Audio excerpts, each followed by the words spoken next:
Most workouts require a decent amount of stress, risk, learning in order to get started. Rowing, on the other hand, it's low stress, low risk. It scales with you. But, can you row too much? And what would happen if you were to row every single day for 30 days? Seeing as how I am a rower and a rowing coach to non-rowers, specifically by trade, it seems like I'm uniquely positioned to answer this question. But I do have a concern about if you were to row for 30 days straight, or perhaps even 7 in a row, but I'll get to that in a minute. Rowing, the long-standing champion of collecting the dust in the corner of every single gym, unfortunately, is a valuable tool. But the question remains, would 30 days in a row be useful or harmful? And why and what would be the actual benefits of doing it versus choosing something else? Before we go down that rabbit hole though, we really need to know what we're up against and what we're comparing it to. Now, when it comes to what you could choose to get fit, there are a number of different routes you could go. You could go the monostructural, rowing, the cycling, the running, swimming, what have you. Then you've got team sports, soccer, baseball, football, and then you've got the gym,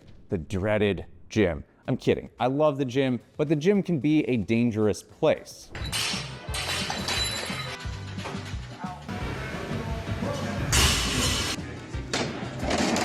The trouble with the gym is that nothing in a gym is really clear-cut if it's a coachless situation. How do you write a workout? How do you progress a workout? How do you know how many reps and sets to choose? How do you know what kind of tempo to use in the movement? Second, the technique behind each of those things, even the machines, the understanding of are you doing the thing correctly or not in order to make sure that you're staying safe and making the kind of gains you want to see, whether that's strength, weight loss, cardiac endurance, mental acuity, flexibility, whatever it may be. You need to have all of those things turned on, queued up, ready to go to make sure that you're improving the way that you want to. The gym industry as a whole, to be frank, is kind of this like squishy sponge of just so many bits and pieces of information, and there are so many different people telling you what to do and how to do it. It's a lot to think about and it's a lot to manage for somebody who isn't doing it as a profession or at least a high-level hobby, which is where rowing comes in, as I like to think, the white knight of exercises that you can choose.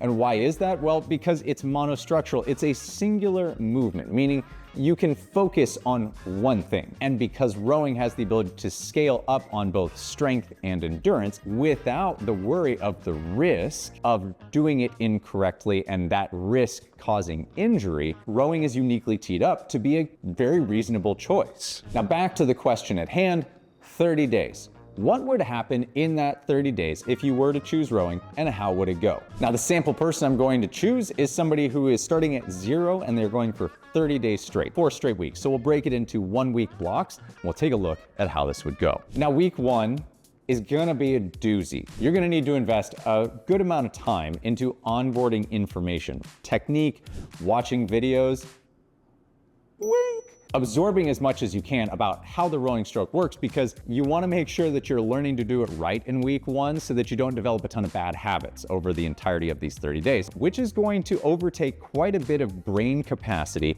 as your brain takes in information and is then going to try and attempt to turn that into movement. That would lead to what I call the digestion phase. Let's say you watch all of my videos, you watched every video on this channel. It doesn't mean you're automatically going to be able to move that way, because your brain needs to connect and take time to tell your body how to move in space and time. So you're digesting the information. In week 1, I call this positional compliance. You should expect about 20% of the time you are achieving positional compliance. That means if we took 10 strokes, every 2 of them you would maybe do correctly. The other 8, the body just falls apart. The brain can't keep up with the pace of the movement and how you're moving.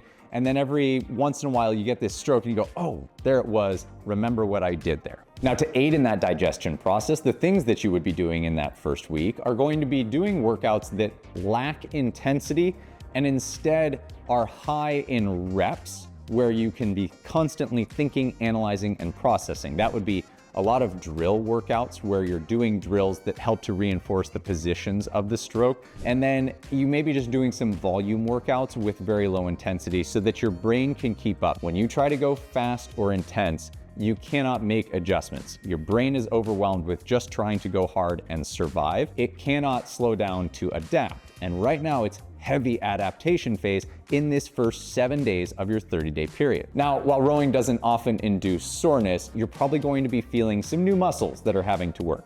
The back, for example, all the muscles along that are called your erectors that go along your spine to support your spine, you're going to be feeling those. Maybe your quads, maybe your glutes, maybe your calves, maybe your anterior tib fib, the muscle on the front of your shin, maybe your shoulders from keeping those arms supported.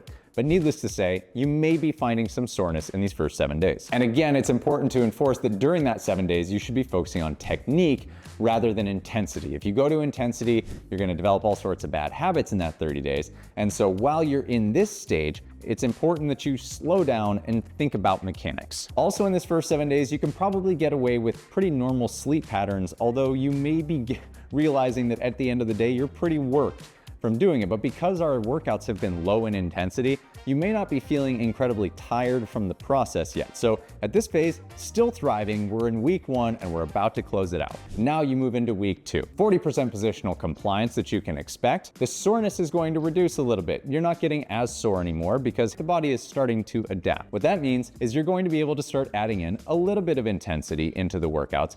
But now you're going to be alternating intensity with endurance. And the endurance can be thought of as endurance/recovery. And that's because we still need those days where we're thinking about the mechanics. The other days on the intensity, we're going to start to practice what it's like to start to drive more force into the machine, which is going to drive greater adaptation. The inbound information, however, does need to continue. So you should still be trying to process information, rewatching videos to help you understand concepts. Energy is going to start to change here. What you're going to expect is that you're probably not going to be able to get away with poor sleep patterns, staying up late, or maybe you still wake up early. Maybe you're somebody who usually sleeps 6 hours a day, things like that, if that's what you've historically done. You may notice that you start to get tired earlier in the day, and that's because your body is having to adapt now. It's starting to learn, all right, hey, I have this energy need, and in order to refill my cup with the energy requirements that you're putting out every single day, so 2 things are gonna happen. You're gonna start to crave more rest, as in you should be going to sleep earlier, or maybe you need a nap in the middle of the day, but you're also probably gonna start to get a little bit more hungry. And that's because your body is now in this stage where it's going, oh, hey, this thing is real. We're gonna keep doing this. We need to resupply and we need to figure out how that's gonna happen. And so the body's gonna start to send signals. You're gonna get more tired and you're gonna get more hungry. Now in this week, still drilling some workouts. Maybe you warm up with drills this week instead of the workout being drills. But the way I like to think of it is that it takes 1,000 strokes to fix a bad habit, and that's about 10,000 meters. So for every 10,000 meters you put in, you're able to be working on correcting because you're gonna choose focus points as you do that, and that's gonna help improve that positional compliance in the coming weeks. Now let's move on to week 3 and see what that's gonna hold. I've been talking about positional compliance. In week 3, you're moving up to 60%. Huzzah! Great things are gonna happen here. Well, if 60% of your strokes now feel like they're hitting the sweet spot, you're gonna start to enjoy the process more. And now you're taking more good strokes than bad strokes. You're like, I felt it, I felt it, I felt it.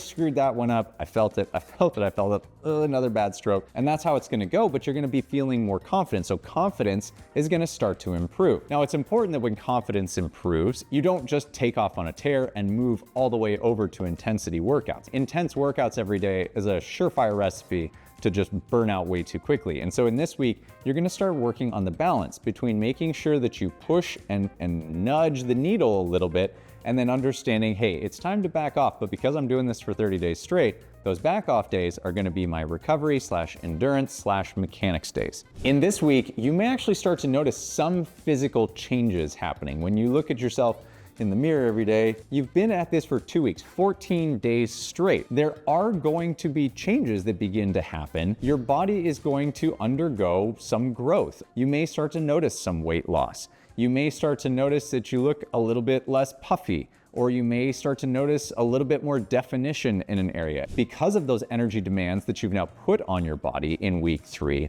you are hopefully resting more as a result and feeding more. That means that your body is starting to change over in its energy consumption needs. Your body's gonna start to change because it's starting to rewire at this phase now. Now, in week 3, it is important that you start to add in mobility work because here is where we start to see our first risk of what I would consider to be some repetitive use injury things. So it's important that you address areas that could begin to get sensitive to being overused. That doesn't mean that things are going wrong. It just means, hey, those muscles are really working a lot right now. So you should be taking a little bit extra time now. You're gonna start to need to add in some stretching in order to make sure we don't drive too much adaptation and cause an itis of some kind, a tendonitis of a certain joint or any area in particular. Mentally, however, in this week, you're gonna start to feel some mental success. You may notice an uptick in mood and improvement in the way that you want to approach this,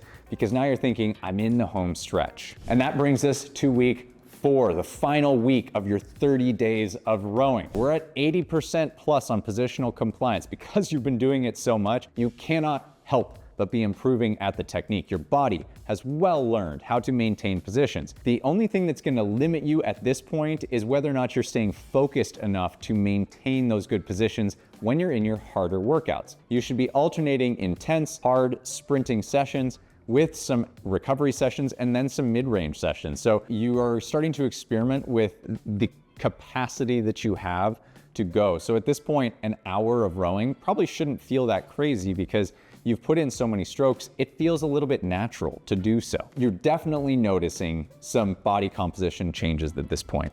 You're definitely tired because you've been going at this for a while. Sleep and mood should have improved significantly by now. Hopefully, putting good foods into your body. Now at this point, hopefully you may just need a couple videos here to watch some technique and refresh a couple ideas, but you should feel fairly confident that you are executing the stroke well. And you'll notice that you have improved how fast you can move on this machine, not as a byproduct of your fitness improving, although it has, but now because your mechanics are so finely tuned, you're looking at this and going, oh wow, I don't have to spend nearly as much energy to achieve the same results as I used to.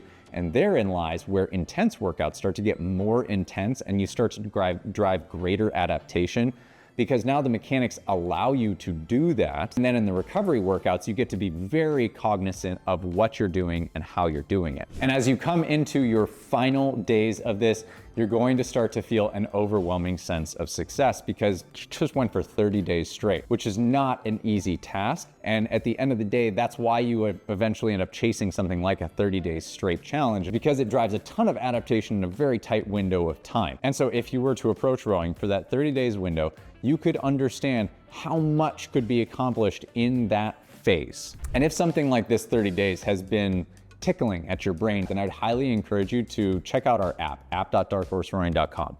In there, you're going to be getting 3 daily tracks of programming. You'll be able to have your technique reviewed anytime you want, and you're gonna have a community of people to chat with who have gone through many of the stages that you're going to go through and are only going to help you shortcut that journey to make sure that you don't have to fumble your way through 30 days.